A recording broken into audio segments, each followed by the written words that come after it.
আচ্ছা, একবার ভাবুন তো, হাজার হাজার মাইল দূরে মধ্যপ্রাচ্যে দুটো দেশের মধ্যে যুদ্ধ লেগেছে, আর তার আঁচ এসে লাগছে সোজা আমাদের গাড়ির তেলের ট্যাঙ্কে। শুনতে একটু অদ্ভুত লাগছে, তাই না? কিন্তু এটাই সত্যি হতে পারে। চলুন আজ এটাই একটু ভেঙে দেখি, কিভাবে ইরান আর আমেরিকার মধ্যে একটা সম্ভাব্য সংঘাত ভারতের জ্বালানির বাজারকে একেবারে ওলটপালট করে দিতে পারে। আর এটাই তো সেই আসল প্রশ্ন, তাই না? পেট্রোলের দাম কি সত্যিই লিটার প্রতি ১৫০ টাকা ছাড়িয়ে যাবে?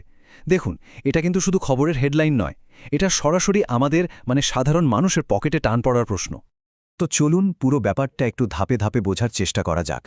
আমরা দেখব কিভাবে একটা আঞ্চলিক গণ্ডগোল ভারতের জন্য একটা বিরাট বড় জ্বালানি সংকটের কারণ হয়ে দাঁড়াতে পারে। তো এই সব কিছুর মূলে কি আছে? আছে ইরানের নিউক্লিয়ার প্রোগ্রাম বা পারমাণবিক কর্মসূচি। আর এটা নিয়েই কিন্তু ইরান আর পশ্চিমের দেশগুলো, বিশেষ করে আমেরিকার মধ্যে দশকের পর দশক ধরে একটা টানাপোড়েন চলছে। বলতে পারেন এটাই সেই ছোট্ট স্ফুলিঙ্গ যা থেকে বড়সড় আগুন লেগে যাওয়ার ভয়। মাঝখানে ২০১৫ সালে একটা শান্তি চুক্তি হয়েছিল বটে, পরিস্থিতি একটু ঠান্ডা করার জন্য। নামটা হলো JCPOA, আর সবকিছু বেশ ঠিকঠাকই চলছিল। কিন্তু হঠাৎ করেই খেলার মোড়টা ঘুরে গেল যখন আমেরিকা এই চুক্তি থেকে নিজেদের সরিয়ে নিল। ব্যাস, তারপর থেকেই উত্তেজনা আবার সেই বাড়তে শুরু করেছে। আর আজ পরিস্থিতি এমন যে প্রায় যুদ্ধের দোরগোড়ায় এসে দাঁড়িয়েছে। আচ্ছা, এবার আসা যাক এই পুরো গল্পের সবথেকে গুরুত্বপূর্ণ অংশে। একটা ছোট্ট সরু জলপথ, নাম তার হরমুজ প্রণালী। আর এটাই হলো বলতে পারেন গোটা বিশ্বের তেলের সাপ্লাই লাইনের হার্ট। এই সংখ্যাটা একবার দেখুন, 20%। এর মানে কি জানেন? এর মানে হল সারা পৃথিবীতে যে পরিমাণ তেল ব্যবহার হয় তার প্রতি 5 ব্যারেলের মধ্যে 1 ব্যারেল তেল কিন্তু এই সরু রাস্তা দিয়ে যাতায়াত করে। ভাবা যায় কতটা ভাইটাল এই জলপথটা। আর ঠিক এখানেই হচ্ছে আসল চিন্তার কারণটা। ভাবুন তো একবার, যদি কোনো কারণে, ধরুন যুদ্ধের জন্য, এই রাস্তাটা বন্ধ হয়ে যায়, মাত্র একদিনের জন্য যদি বন্ধ হয়, তাহলে কি হবে? গোটা বিশ্বজুড়ে তিলের জন্য একটা হাহাকার শুরু হয়ে যাবে। আর দাম তো রাতারাতি রকেটের গতিতে বাড়বে। এখন প্রশ্ন আসতেই পারে যে এই বিশ্বজোড়া সংকটে ভারতের এত মাথা ব্যথা কেন? কারণটা খুব সহজ। ভারতের পুরো অর্থনীতিটাই দাঁড়িয়ে আছে বিদেশ থেকে আমদানি করা তেলের ওপর। এই সংখ্যাটা দেখুন, 85%। এটা কিন্তু ভারতের একটা বড় দুর্বলতার জায়গা। মানে আমাদের নিজেদের যা তেলের প্রয়োজন তার 85%ই আমাদের বাইরে থেকে কিনে আনতে হয়। এর মানে কি দাঁড়ালো?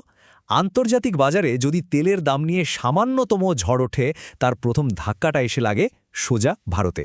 আর এটা ভাবার কিন্তু কোনো কারণ নেই যে তেলের দাম বাড়লে শুধু যাদের গাড়ি বা বাইক আছে তাদেরই সমস্যা। না, এর প্রভাবটা একটা ঢেউয়ের মতো ছড়িয়ে পড়ে গোটা অর্থনীতিতে। আর ধাক্কাটা লাগে আমাদের প্রত্যেকের জীবনে। কিভাবে? ব্যাপারটা খুব সহজ। দেখুন, তেলের দাম বাড়ল মানে ডিজেলের দাম বাড়ল, আর তার মানেই হলো ট্রাকের ভাড়া বাড়ল। আর ট্রাকের ভাড়া বাড়া মানেই আমরা বাজার থেকে যে চাল ডাল সবজি কিনি সেগুলোর দামও বেড়ে গেল।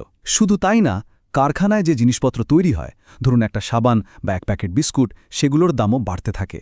সোজা কথায় মধ্যপ্রাচ্যের যুদ্ধ সরাসরি আমাদের রান্নাঘরের বাজেটে আগুন লাগিয়ে দিতে পারে।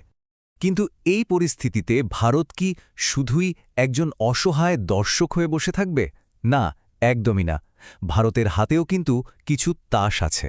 দেখুন, ইরানের সাথে ভারতের সম্পর্কটা কিন্তু শুধু তেলের লেনদেনেই সীমাবদ্ধ নয়, এর একটা বিরাট স্ট্র্যাটেজিক বা কৌশলগত দিকও আছে। এর সবচেয়ে বড় উদাহরণ ইরানের চাবাহার বন্দর। ভারতের কাছে এই বন্দরটা হল মধ্য এশিয়ায় ঢোকার একটা মাস্টার কি বা সোনার চাবিকাঠি। কারণ এই রুটটা দিয়ে ভারতকে আর পাকিস্তানের ওপর দিয়ে যেতে হয় না।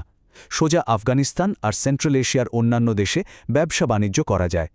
তাই বুঝতেই পারছেন, চাইলেই ইরানের সাথে সম্পর্কটা খারাপ করে দেওয়া ভারতের পক্ষে প্রায় অসম্ভব। আচ্ছা, এরকম একটা সংকটময় পরিস্থিতির জন্য ভারতের কিন্তু একটা সেফটি নেট বা সুরক্ষা কবচও আছে। এটাকে বলা হয় স্ট্র্যাটেজিক পেট্রোলিয়াম রিজার্ভ।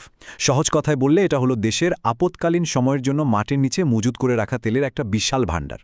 যদি হঠাৎ করে কোনো কারণে বিদেশ থেকে তেল আসা পুরোপুরি বন্ধ হয়ে যায়, তাহলে এই রিজার্ভ দিয়ে ভারত কিন্তু কয়েক সপ্তাহের জন্য কাজ চালিয়ে নিতে পারবে।